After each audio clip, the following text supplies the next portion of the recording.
Okay, we're recording, and my audio sounds kind of bad, and I am only talking about minstrelsy, and it's a large topic, so maybe I'm gonna finish in 6 minutes. Probably not. But I will try and be brief, but just understand that in my briefness, I don't mean to minimalize or skim over the importance of some of these like subjects and topics. It's just a time thing.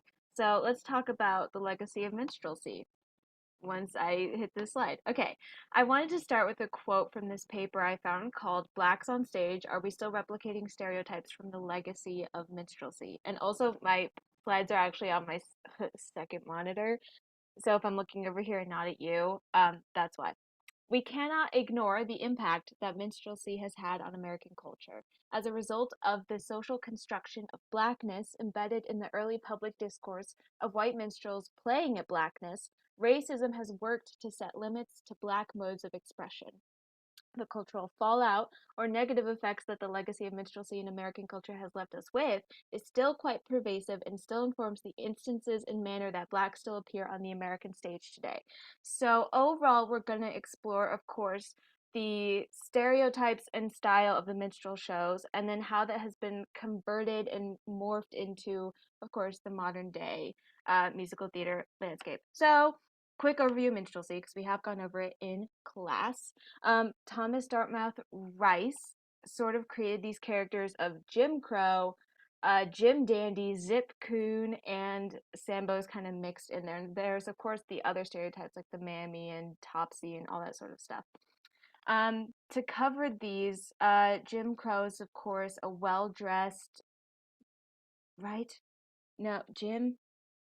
There's two Jims. I think this first one is Jim Dandy. Yes, because he is dressed up like really fancy, and it's funny because black people shouldn't be able to be dressed funny.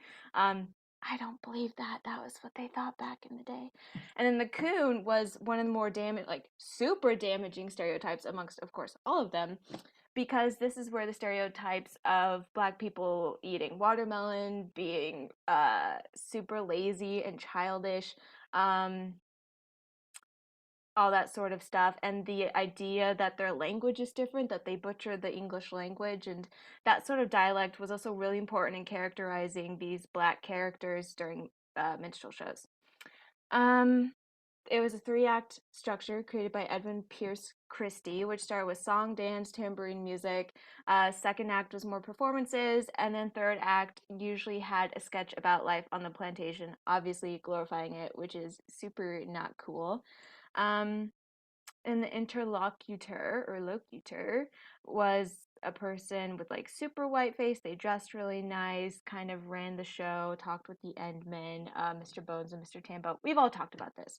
Um, More of the theory is this was, of course, invented to make white people feel better about themselves because they were poor, and instead of blaming the rich people, they instead blamed and made fun of black people. Um, as a sort of opposite to this, and I found this really interesting, is the stereotype of performance of blackness in contrast created an identity of whiteness, which was, of course, the not blackness. So, in the history of like what is white identity, it also starts here. I'm really bouncing around. It's been like 4 minutes, guys. Oh my god. Um, Jim Crow switched the style of the shows a bit because before it, the shows were really bawdy and like violent and sort of nasty in their depictions.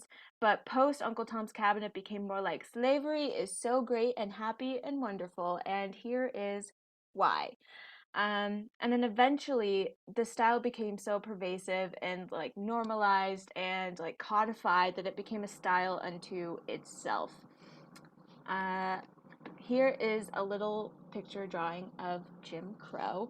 This character was inspired by a disabled black man he had seen in Cincinnati, Ohio. Um, and actually, one of the songs, Jump Jim Crow, that this character is tied to, there's a story that there was an ambassador who came to America and heard this song and thought it was America's national anthem. That's how popular it was. So, yikes. Of course, in the reality, in these shows, black people were portrayed as lazy, only working on plantations, and of course being like less intelligent and all that sort of stuff. When in reality, of course, they were worked crazy hard. We know that. And they didn't just work on plantations, they helped build railroad systems, they worked in factories, they worked basically everywhere. There was just a focus on plantation life in the shows. And up through 1933, and there was actually a second study done in the 1950s, people, students at Princeton University were questioned about the prevailing stereotypes of racial and ethnic groups. And it basically is exactly what the minstrel shows were, which is that Black people were superstitious, happy go lucky, and lazy, which, as you can see, they had these views even though they had little or no contact with Blacks. So even like 80 to 50 to 80 years after the minstrel shows were popular, the stereotypes still existed in America's mind.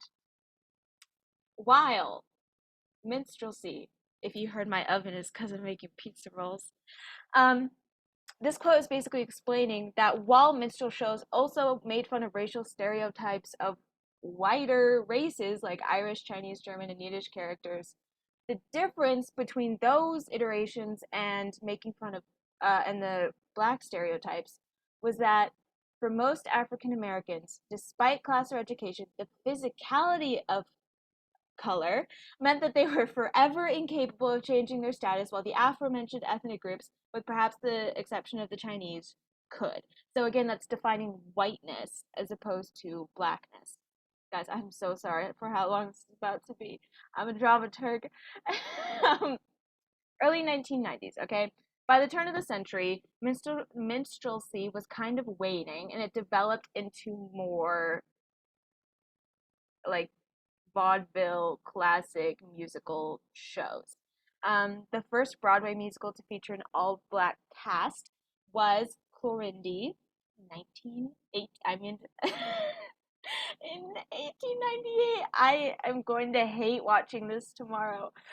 And this is a gray area, okay? Because yay, we think representation, okay? But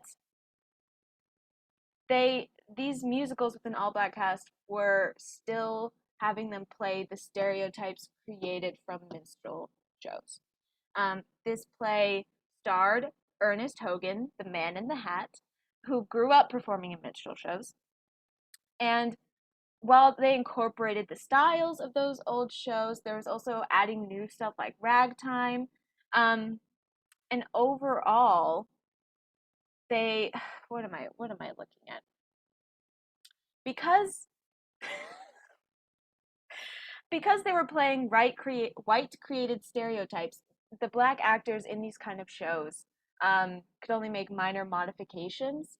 And because they were actually playing these characters, it added credibility by making it seem like Black people actually behaved like the minstrel Black caricatures.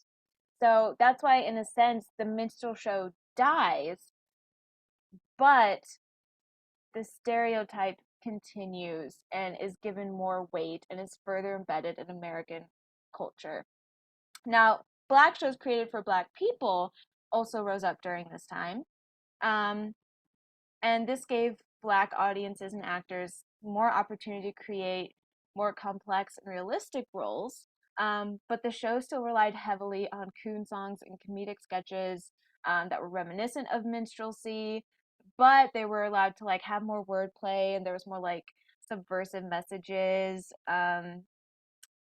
And so you saw these sort of everyday Black heroes emerging in these shows for Black audiences, despite the degrading limitations that they were put under in the productions. So here are some of the actors. Left to right, we covered Burt Williams. There's also Ma Rainey, and there's actually a movie on Netflix about her that I discovered, and I'm excited to watch. UB Blake and Jackie Moms Mabley, who was like a comedian. And they sort of had to toe the line between continuing to fill roles that had existed since minstrel shows and trying to affirm and connect with Black audiences and using Black language to do that. So that kind of circles back to like the dialect and Black language they were expected to use. What is this? So this is a little clip of what Burt Williams's act was kind of like.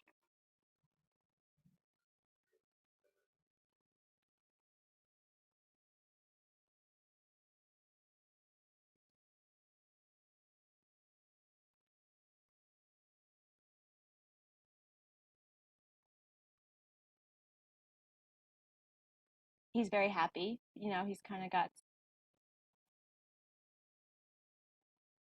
kind of comedic. Of course, he's wearing blackface on his hands and face.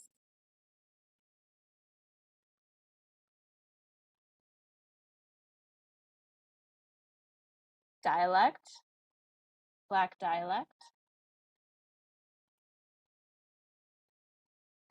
Um, what am I? Stop. Sort of the energy behind that is what I wanted to capture. As we go into more modern day, God, this is going to be like 10 minutes long. The Music Man was originally a movie in 1957 in which there was a song that specifically mentioned moral panic over black rock and roll, shameless ragtime, and jungle animal instinct that kids were going to be infected with if they started to play pool. Okay? The and that's in the song You Got Trouble. Now, when the revival came out this year, as I discovered, this song was changed. The lyrics were changed, and some of the more problematic elements were just gotten rid of. So instead of shameless ragtime, they talk about modern music. Jungle Animal Instinct was swapped for the depths of a syncopated frenzy. It's, of course, less racially coded. But what I read into this was there's discussion about this being editing but not compensating. So delving into the legacy of minstrel shows today is part of what parts of black identity are allowed to be popularized and shown. Okay, so when bashing and sort of demonizing these parts of black culture in the original Music Man got cut out and changed, there was also no compensation made for the fact that there were no black characters in the show and it was a mostly white cast with white leads. And we're going to get into casting issues later, but you just kind of see this general erasure of any black culture and then of course no replacement of it or of actors. Okay. In that same thing that I started with, God, there's so much to talk about. Are we simply suffering from racial fatigue, tired of being represented by and representative of the race, or is it simply easier to play to the expectation of blackness in the public sphere to camouflage or deflect suspicious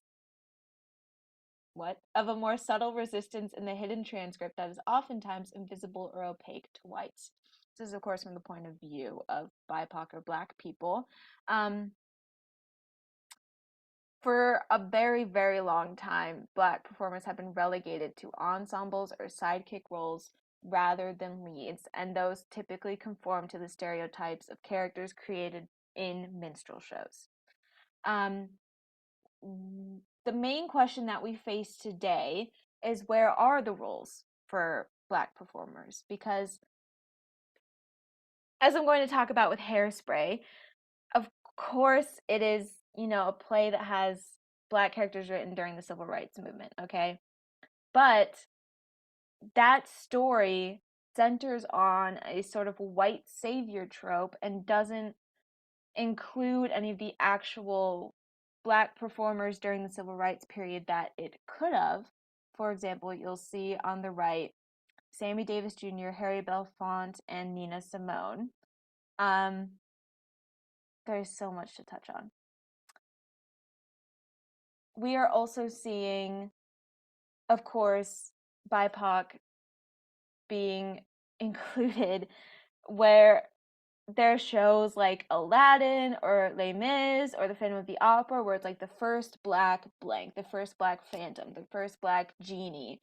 And that is, of course, a way to incorporate more black performers in roles that don't have to be about their blackness, but then we see outrage about it. There's been a wonderful, wonderful rise, and I made a list of black shows written by black people. Of course, including The Strange Loop for Colored Girls, The Color Purple, Clyde's Paradise Square, Thoughts of a Colored Man, Chicken and Biscuits, Pass Over. What is interesting in delving deeper into this is diversity has increased in Broadway over the past couple years because, well, okay, so that happened. That's just a fact. But it has been noted that in years where representation for Black actors increased, representation for all other marginalized groups decreased, as if there is a scarcity model at play. So basically, there's only so much ground that BIPOC artists can have in the Broadway industry. And of course, when they're in it, they're either trying to rewrite history and reclaim the stereotypes from minstrel shows, or they are considered black shows, you know. um God, I'm struggling so much to cover everything. So, Hairspray. the In a show about basically the civil rights movement, there are only three black characters that are sort of the main characters, and that is this on my next slide. And that is Seaweed, Little Inez, and Motormouth Maybelle, which just by their names alone we can contrast with the white characters Tracy, Wilbur, Penny, Amber, Link, etc. And in this detention scene, we kind of see Tracy being like, wow, your moves are so swag. She doesn't say swag. She says groovy. You can hear the dialect difference between how Seaweed is talking and how Tracy's talking. There's this white savior ignorance of like, wow, you guys should be on the Corny Collins show every single week. Which I'm going to touch on more. Seaweed says, you're one of us. And of course, it's like a family friendly show. I'm gonna have to restart this. I can't talk this much about this show. Oh my god. Oh. Your crisis. Guys, this is so long and I still have a video. Oh my god.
I delving into that and why I see that as a continuation of minstrel shows.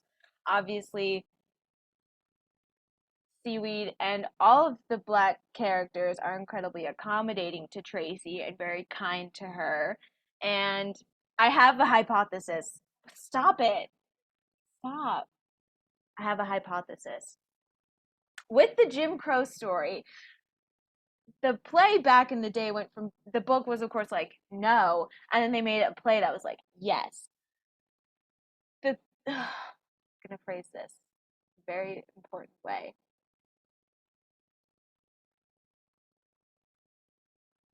Back then, slave owners were seen as caretakers to their slaves, which made them innocent. What we see with the white savior trope in modern day is white people are again proclaimed innocent against any wrongdoing they have done against black people. Okay? It's just been a shift. And in that, I see the same sort of reversal where we have not become, we're not their oppressors, we're their liberators and completely innocent, if that makes any sense. And we claim, there's this movement to, people saying they're racially blind and all that sort of stuff. And yet people are still using blackface as a costume. And the idea of like Black or African American dialect being used by white people and appropriating Black culture.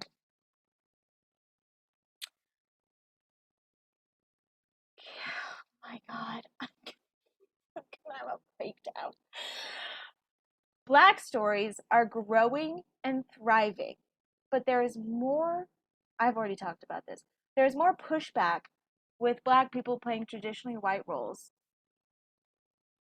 and Black stories are not given equal attention to white stories. Black stories that rewrite with the stereotypes, such as a Strange Loop that we were talking with David about, where it kind of like turns minstrel shows on its head and like all that sort of stuff. By reclaiming it, there is still an enforcement in the American psyche of what the stereotypes actually are, if that makes any sense. And thus, we come to the visibility report. Okay, this was really mind blowing. I hope I'm gonna make a point at some point. I hope I've been making points this whole time. So, the visibility report was started by a like middle-aged Asian American who got denied a role that was for an Asian American, that was like written for an Asian American. He was like, "What is going on?" And of course, Broadway doesn't hold itself accountable, so he fucking did. Okay, I'm allowed one F bomb. This is now rated PG-13. So, minstrelsy. Oh my God. On Broadway, okay, the gains in employment of actors of color in chorus and featured roles has not fundamentally shifted the centering of white narratives. White actors played 80% of all lead roles in musicals. This is from like 2019. And 89.7% of all lead roles in play. So, what we're seeing in modern day is there are 3 roles for Black performers, just as back in the day there was 1 role for Black performers, and that was minstrel shows, okay? In modern day, they can be caricatured versions of themselves in musicals such as Hairspray, because we love doing revivals of old shows for some reason. When we revive old shows that used to be racist, we don't then recast them to include people of color. They just maybe get cast in the ensemble.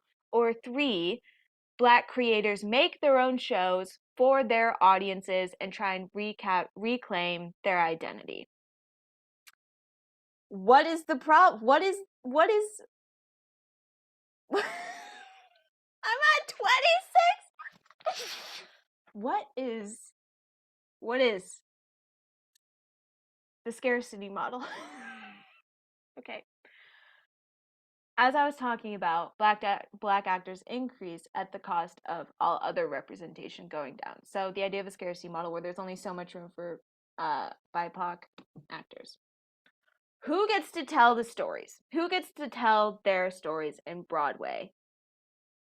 And who gets to shape BIPOC stories? This is all part of the visibility report. Unbelievable. From 2019. Of course, 81.3% of directors in New York are white. And what shocked me is that 20 out of 34 productions written by at least one BIPOC writer were directed by a white director. So white people are still sticking their fingers in everybody else's business. Okay, we're so close. So when Black people do write shows for themselves, or BIPOC creators write shows for themselves, there's a chance that it's still not entirely there. So it's like the fraction of the shows that they have, a fraction of them are actually controlled by them, if that makes sense. So we're still limiting visibility of actual BIPOC stories and Black stories. I'm gonna die. So what are we gonna do, right? How do we remove the minstrel legacy? Well, first of all, minstrelsy has defined all of American racism. So when we untangle racism, we're gonna finally untangle minstrelsy. Um, Easy, I know. Here's what the Visibility Report has written on the subject. We've been fighting for a seat at the table, but now realize this is minority thinking. We must be part of building a new table. There is no reason these institutions should be predominantly white. They belong to all of us in equal measure.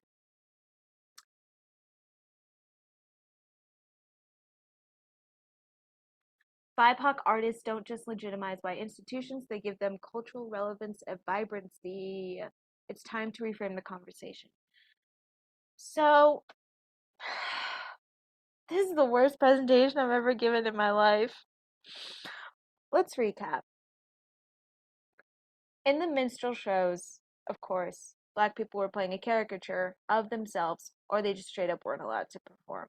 And their lifestyle was mocked and stereotyped, which then became ingrained in American culture to the point that policies were named after minstrel shows like Jim Crow laws. The stereotypes surrounding blacks from minstrel shows just carried into general American racism and helped define whiteness as other and better than blackness. Okay, racist shows were made in Broadway, of course.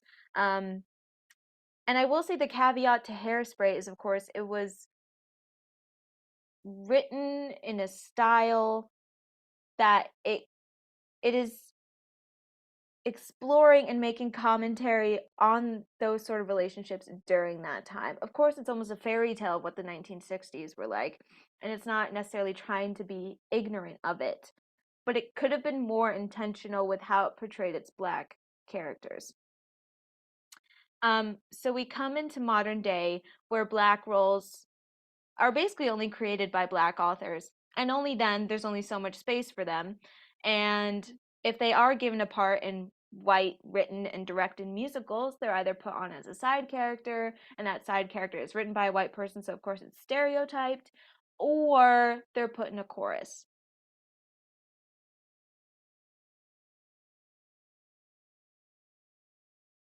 I have improv in 25 minutes.